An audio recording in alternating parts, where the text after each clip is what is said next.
A special thank you to each of our subscribers who make this channel possible. Here's today's story. In a dramatic turn of events, the BBC has issued a formal apology to former President Donald Trump following the controversial broadcast of an edited version of his speech delivered on January 6, 2021. The apology came after the broadcaster acknowledged that it had inadvertently misrepresented Trump's remarks by combining two separate segments of his address, which were originally delivered nearly an hour apart, into a single, misleading sequence. This edited version aired as part of the BBC's flagship current affairs series, Panorama, titled Trump, A Second Chance, just days before the crucial 2024 U.S. presidential election. In a letter addressed to Trump, BBC Chair Samir Shah expressed regret for the editing error, which gave the false impression of a continuous speech. Shah personally apologized for the oversight, stating that the editing was not intended to mislead, but resulted in a misrepresentation of Trump's words.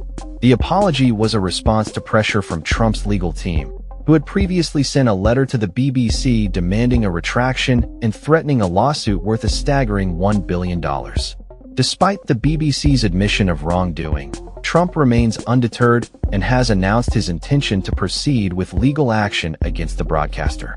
Speaking to reporters aboard Air Force One, Trump stated, "We're considering a lawsuit ranging from $1 to $5 billion, likely to be filed next week. I feel it's necessary." He emphasized that the BBC's admission of error only solidified his resolve to take legal action, suggesting that the claim could potentially exceed the initial demand. The controversy stems from the edited broadcast, which spliced together three quotes from Trump's 2021 speech, creating the illusion that he was urging his supporters to march with him and fight like hell.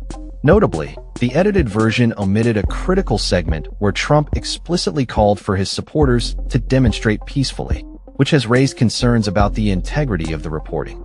In light of the scandal, Trump has labeled the BBC as fake news and asserted that the citizens of the United Kingdom are very angry about the misleading edit.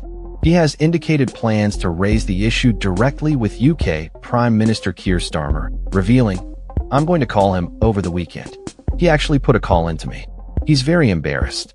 The fallout from the incident has been significant for the BBC, leading to the resignation of Director General Tim Davie and News Chief Deborah Turnus. Davie stated that the scandal was damaging the BBC's reputation and that, as the CEO of BBC News and Current Affairs, "The buck stops with me." The resignations reflect the seriousness of the situation and the internal acknowledgement of the impact that the edited broadcast has had on the organization. As the legal dispute unfolds, observers are closely watching the dynamics between Trump and the BBC, particularly as the former president seeks to leverage this incident to bolster his narrative of media bias against him.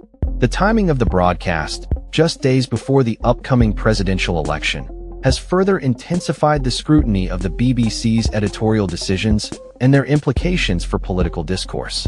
In addition to the potential financial ramifications of the lawsuit, the case raises broader questions about media responsibility and the ethical implications of editing content in a way that can alter its meaning.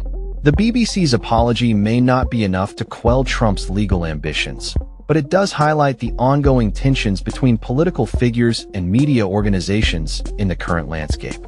As we await further developments in this high-stakes legal battle, it is clear that this incident will have lasting implications for both Trump and the BBC.